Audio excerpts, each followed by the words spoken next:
Namaste and welcome to Light, Laughter, and Lattes. My name is Geri Habstritt.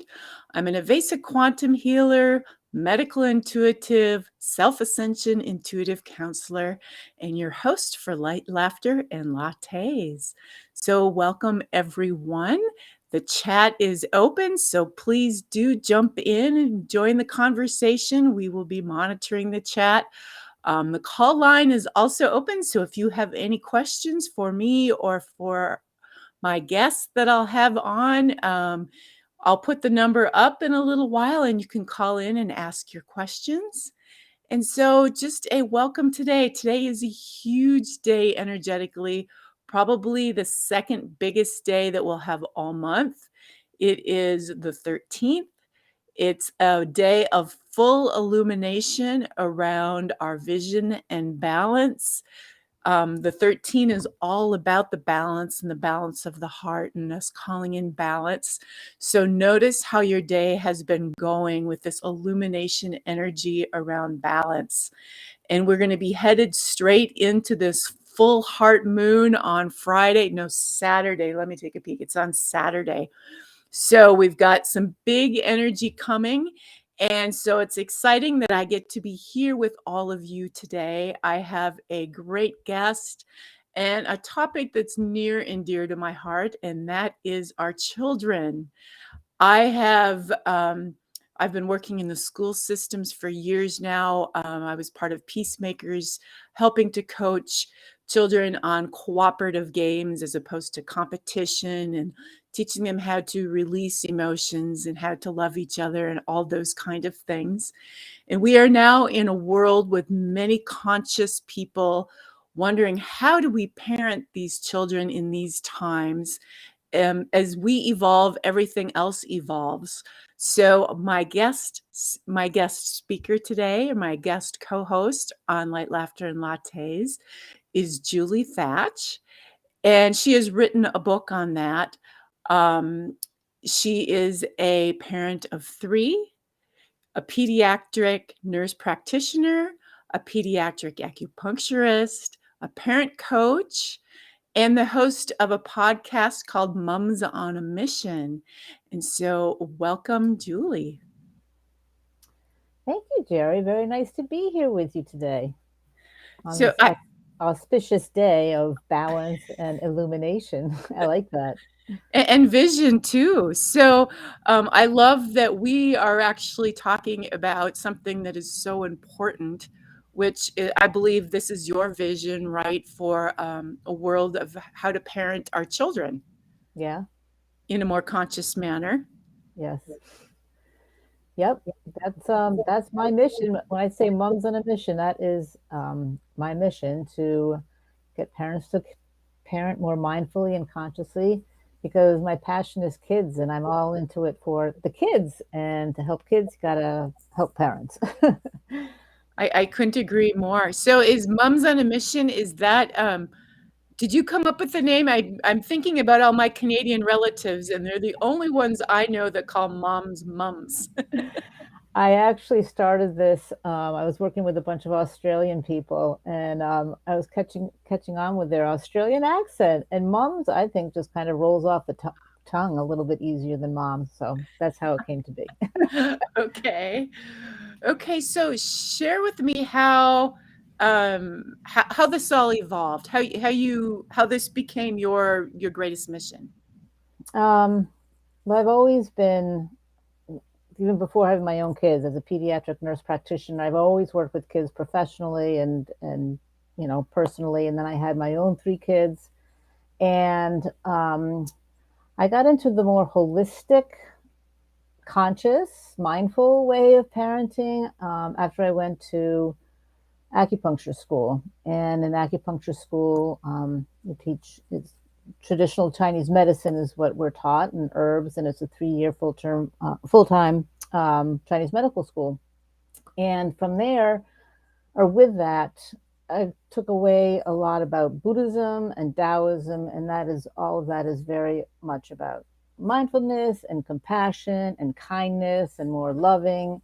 And it's a little bit different than it was to be a pediatric nurse in Western medicine, which is not like that so much at all. But I got a lot out of Buddhism and Taoism that I got from Chinese medical school, which is just so rich and deep and so much history behind it. And there's so much to it that it just really grabbed me. And that's what set me on this path. So, did you have parents that parented you the way that you're suggesting? Sometimes we learn through opposites, so I'm curious. Yeah, no, I had a very good upbringing. Absolutely. My parents, very, very, very lucky to have the parents that I did, but they did not parent me, or my mother did not parent me the way that I am suggesting. She was a little bit, or she was, well, I won't go into what she was, but she did a good job, but she didn't do it exactly like I propose and I'm a proponent of, for sort of a gentler, kinder way of parenting. So what are you seeing? Are you do you still work as a nurse practitioner, with parents and children? Not in the medical sense, but just as parent coaching and in acupuncture, but not in. I spent 30 years in intensive care, pediatric and neonatal intensive care, and I'm not doing that anymore. But I'm still licensed, and so I still, can do coaching and consulting and counseling. Okay. So what are you seeing is the greatest maybe need out there for parents? Uh, what the parents need and what the kids need. Well, I will say that what I think the kids need is well, I'm seeing a lot of, I think everybody is aware of that anxiety and depression in kids is just skyrocketing. And it was even before COVID, that was a big problem. And then since COVID, certainly that's gotten to be even more of an issue. And I think part of the reason for the anxiety is the pressure that we put on kids, the pressure to succeed, the pressure to do what your parents want you to do, the pressure to be successful in your parents' eyes, pressure to, um, go to a top college. I guess the pressure to succeed in the traditional United States way of how you define success. And that takes a toll on, or can take a toll on mental health. Some kids are meant to be, drive, drive, drive and educate themselves and be really successful in the boardroom and all of that. But a lot of kids aren't, and they're still being pushed to do so. So I think that a lot of the anxiety comes from that pressure. And I think also, um, yeah, just where we have our emphasis, materialism and how we define success is, I think, misplaced, and pushing our kids, I think, in the wrong direction. Agreed.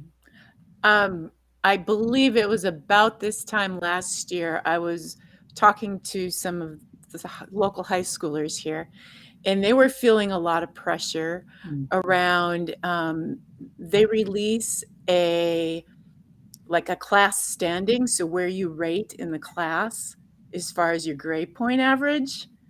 And I don't know why they do this, but they release this so the kids have access to it. So tons of pressure around the kids, literally hoping some of their classmates do bad on tests because they want to be ahead of them Yeah. in class ranking. So I don't know, some unhealthy and unnecessary competition and stress that. Yep. Yep. Yeah. You had said that you work or teach, or you have cooperative games versus competitive games, and that's part of what we're talking about, just in grades. That's so everybody can see each other's grades, because that can be very humiliating, which can be really damaging. Well, I You know, think not really grades, but it's the class standing or or ranking. ranking. Yeah. Yeah, Still. exactly. Yeah, exactly. Because it's not about any of that. Right. None of those things even come close to defining who you are as a person or a spirit or why you even came here. Yeah. So true. I agree. Yeah.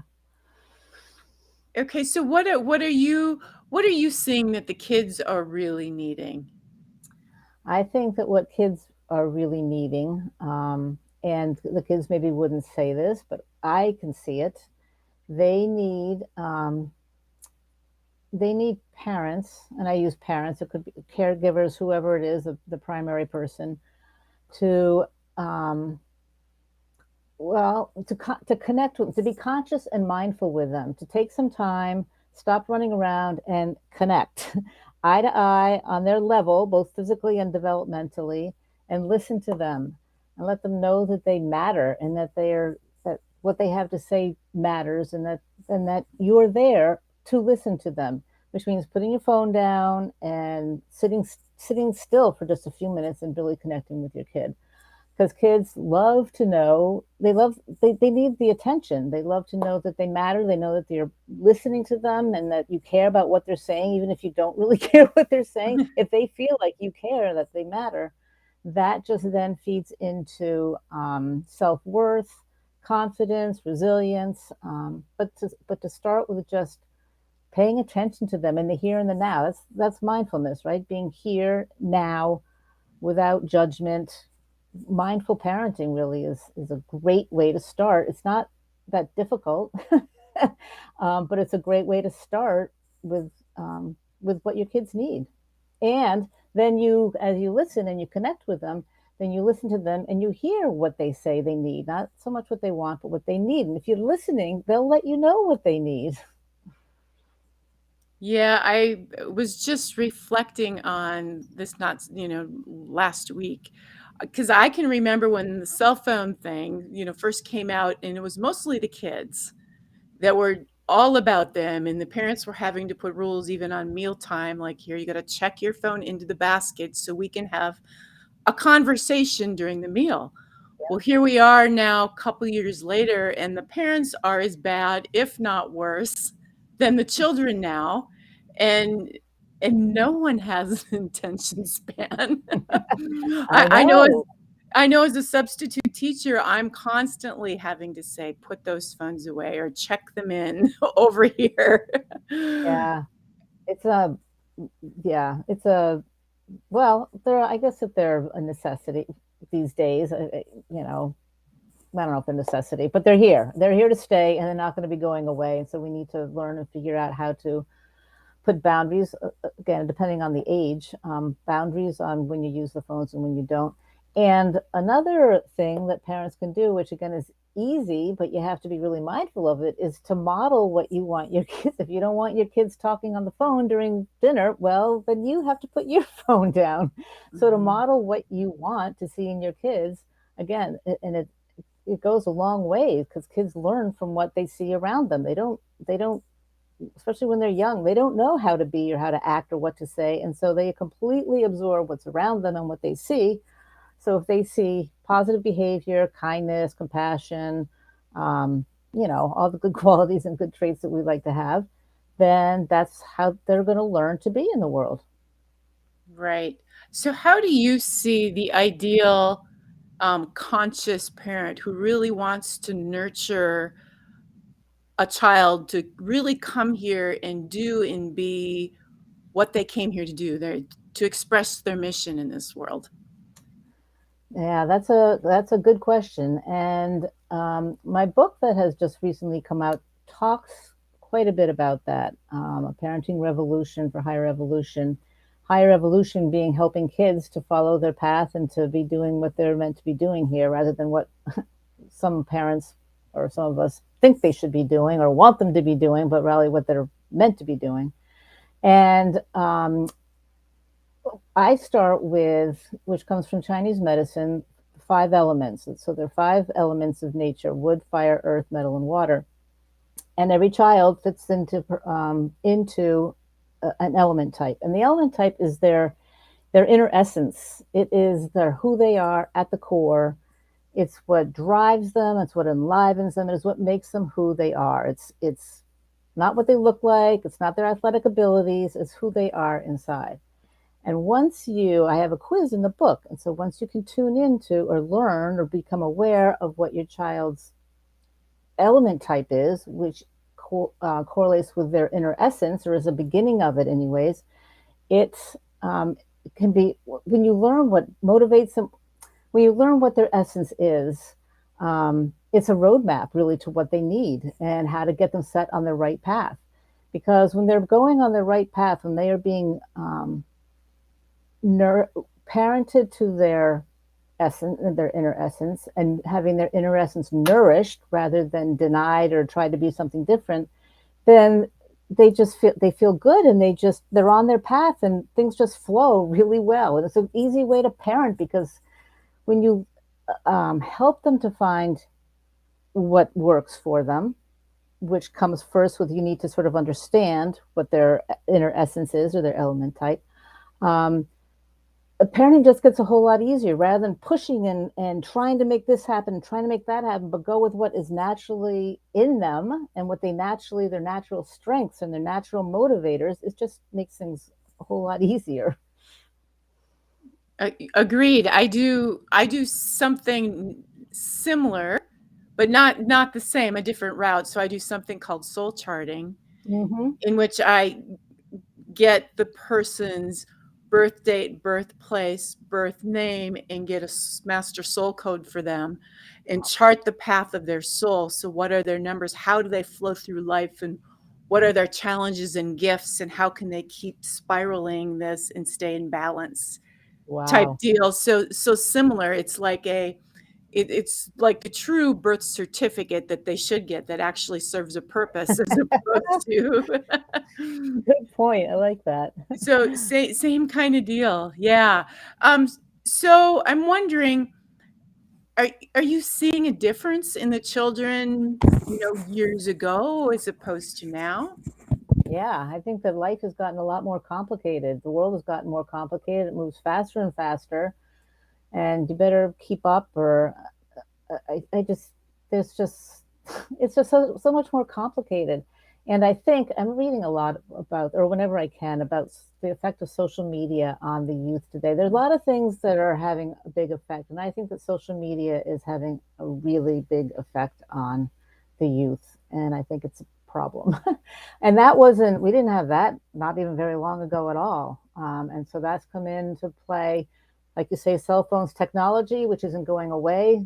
So we just need to learn how to navigate with it, and how to make the best of it, and not let our kids drown in the onslaught of information, or not even information, but just stimulation, fake news, TikTok, whatever it all is.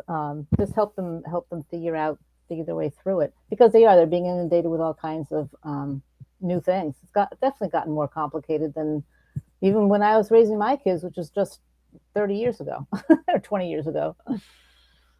Well, it was funny because I taught in a classroom last week, and they had read, I'm forgetting the name of the book, but then they were to watch the movie for 3 days while I was there. And it was a black and white film, and very, very slow. And I can remember watching this film myself, and it didn't seem that slow back when I Ah, watched it at that time. yeah. But now, compared to the stimulation that's all around them in the movies that they're watching, this is what somewhat of a torture to them. I mean, I told them all, I'm like, if you can't handle the need to pick up your phone and look at something because this is so slow, please go put it away right now, because I Yeah, know this is torture for you all. But it's yeah, true. There's instant gratification, and everything is just fast, fast, fast, instant, instant, instant. are you seeing, like, I'm noticing a difference in the kids, in that they're extremely brilliant. Mm, They are very sensitive. They pick up things very quickly. They're highly intuitive, mm, and they are brilliant. They can pick up things so fast, knowledge so quickly. I yes. sit in some of these rooms thinking, "Oh my goodness, this it's amazing." So I have 3 children as well. So I volunteered in all their classrooms from kindergarten on, and have substitute taught and been in the classroom teaching as well. So I've been around, children for a good 30-ish years. Mhm. So I've been seeing an evolution in them as well. And um, my thought is, if these kids can pull it together and stay off the media, too much of it, Okay, hi everyone. We had some technical difficulties. I don't know, the stream completely dropped. So we're going to jump back in and hopefully pick up where we left off. Julie, I don't know if you even heard the last part of what I said, but I was talking about what I'm seeing in the children. They are so bright, brilliant, quick, intuitive, smart, and they are just so with it so fast. It's like they're operating at a higher function than what I recall anyone in my class operating at. Yeah, And I'm pleased to see that this is the generation, if they can keep it all together and they can come together and they can learn things like cooperation as opposed to competition, yeah, right? That they're going to be the ones to change this world. yeah. They absolutely are. And I think that you're right. I've seen that also, that they are really very, very bright, and I think that's because they have to handle so much information coming at them so fast in all areas, really. And so maybe that's the positive, the upside for short attention spans is that they can absorb a whole lot more, a whole lot faster, and I think so.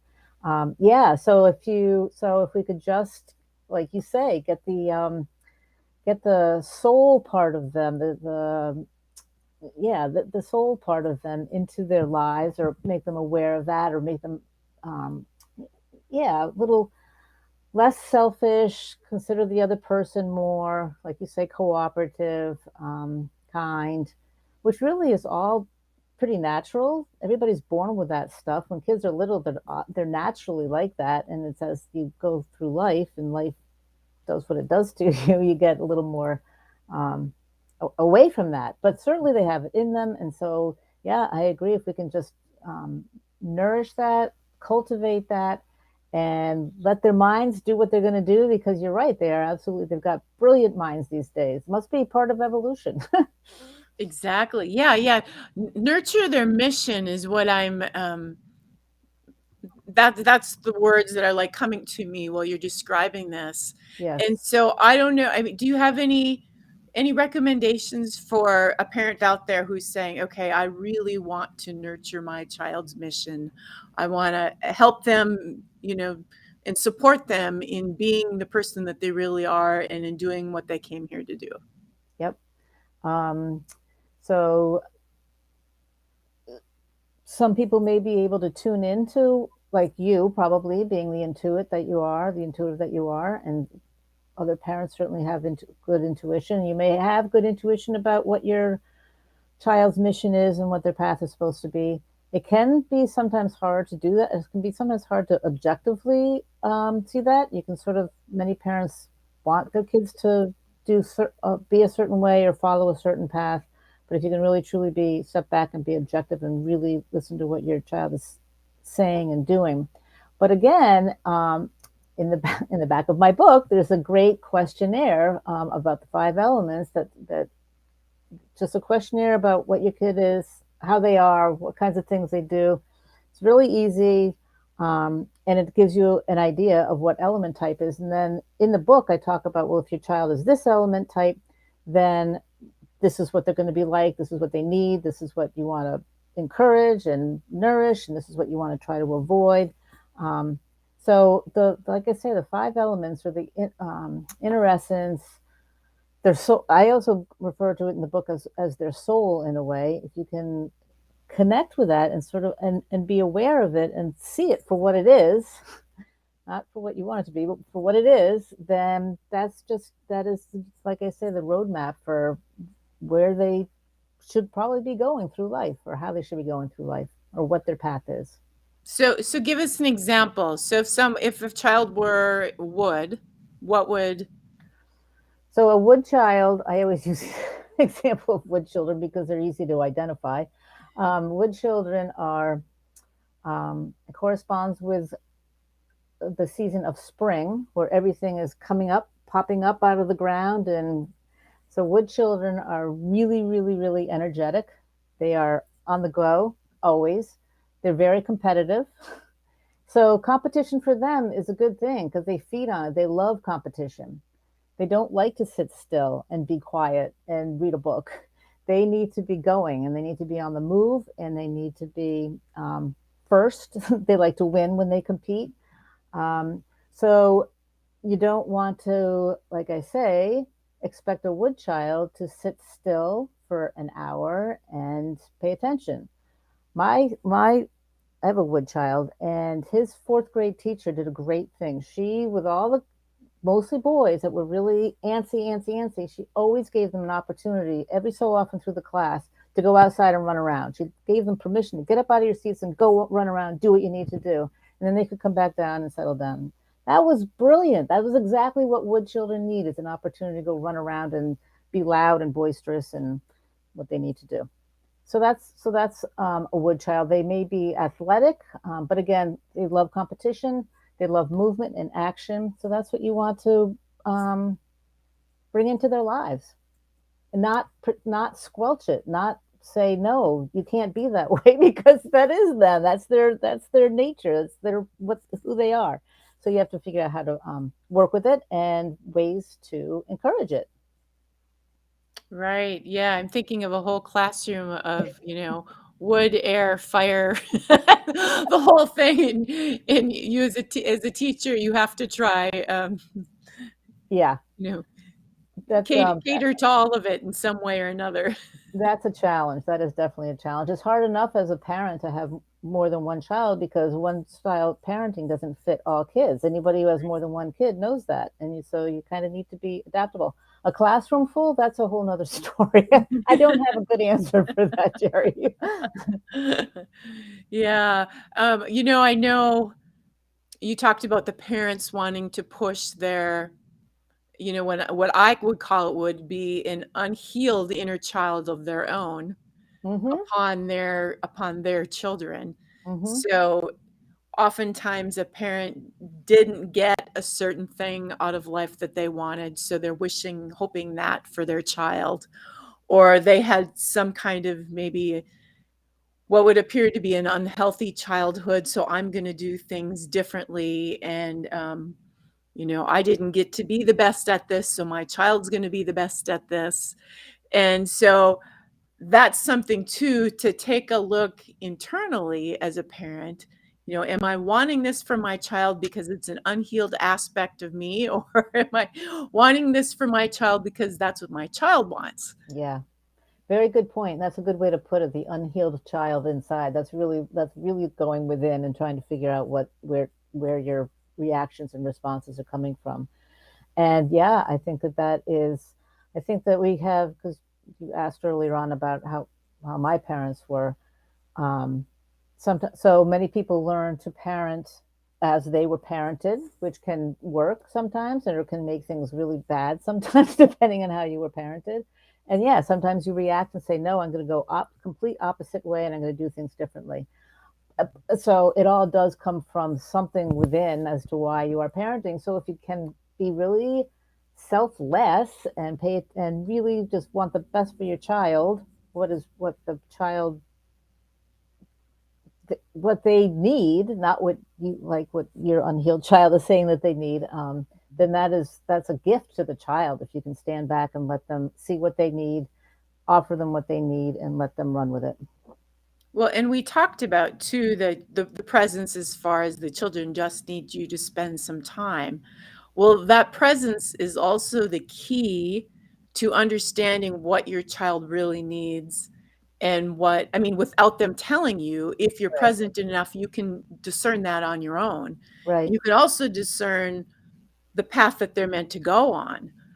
Because I can remember being with my children and really watching them play and how they play and what they're attracted to and what they're good at and how they put things together and what works for them and what doesn't.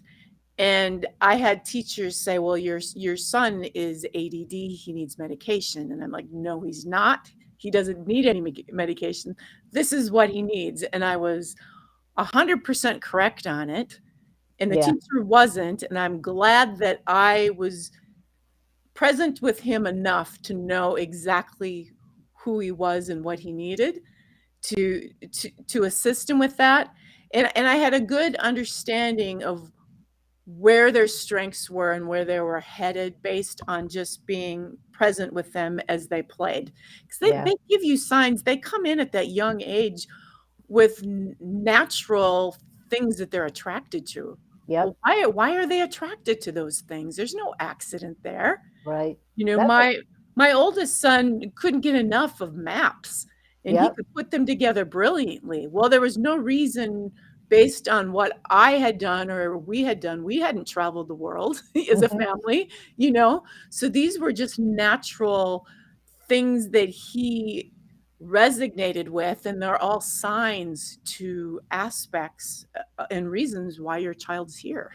Yeah, that's a beautiful story. So you've also trusted your own intuition, which parents, I really encourage parents to listen to their own intuition because they do. They know their kids better than anybody else. So that's a great story that you just told of your son who you were told had ADHD, but rather listen to your intuition and listen to your child. And so you had taken the time and the mindfulness and the conscientiousness or consciousness to really understand who your children were. And I think that most parents would say, "Of course, I know who my child is. I understand." But to really be able to say, "Okay, this is who they are, and I am going to honor that and nourish that," that's taking it another step. Right. What are do you have any key tips that you would give to some conscious parents that are, you know, I'm thinking about some of the kids now that are just really little coming into this world thinking, oh my goodness, oh my good. I mean, I felt hurried and rushed as a mom Oh yeah. 20 years ago. I can't imagine things are so different now. Yep. Yeah, and that's very true. And I can sit here and say, yeah, I was rushed and harried also. And I can sit here and say, well, really, your kids are need your need need your time and your attention more than your work does. But of course, we all have to work. Um, so it's really, and actually, it's not a matter of how much time you have with your kids. Certainly, the more the better, probably, but really it's the quality of time. So that if you only have the drive from home to school or from home to soccer practice or whatever you're doing, and also not to overschedule kids so that you're not always driving here, there, and everywhere, but the quality of time, whether it's dinner time or in the car, to make the most of that time and really just listen to your kid. Don't feel like you have to say anything.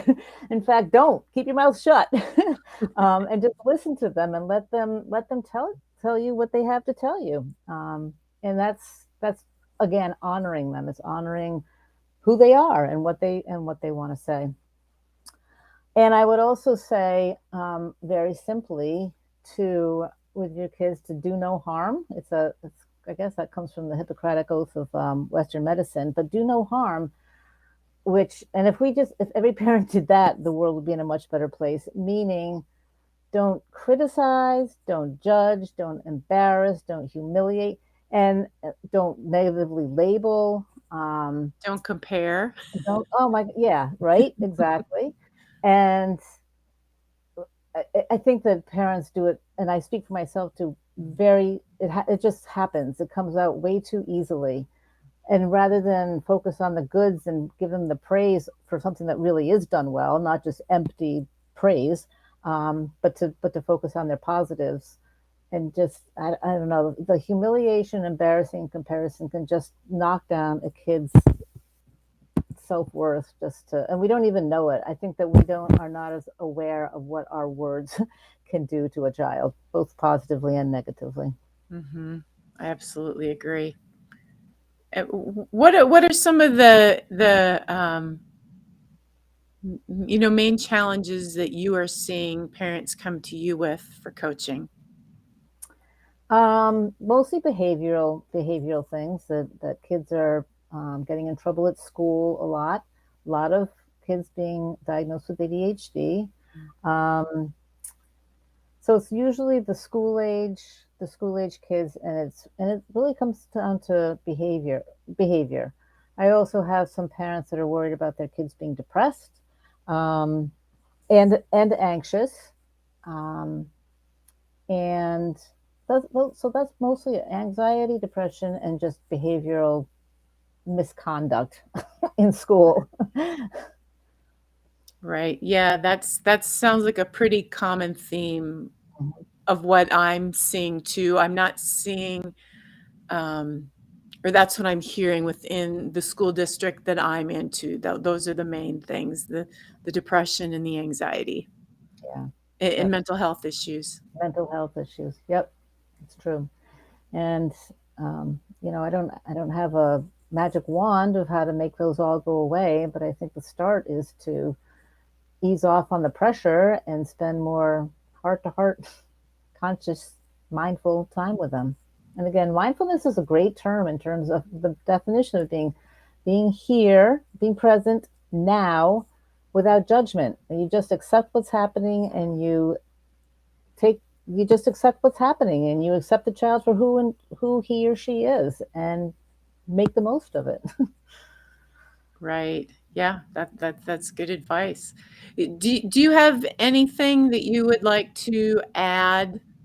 Um, you know, maybe something in the book or something that you feel that it's important that you mention? Well, I would like to leave on a up note, and I would like to tell every parent that to lighten up, Yeah. laugh a little more, yell a little less, and try not to take things too seriously. Every parent does the best job that they can, and no one can take that away from you. And it's the years go by really fast, as I'm sure you can attest to, Mhm. also, Geri. So try to enjoy them and lighten up. Your kids know how to be light and have fun pretty well. So I just say to for parents to ease up on themselves and enjoy parenting as much as they can. And I'm gonna add play games with them. Yeah, yeah, yeah. Non-computer games. That's right.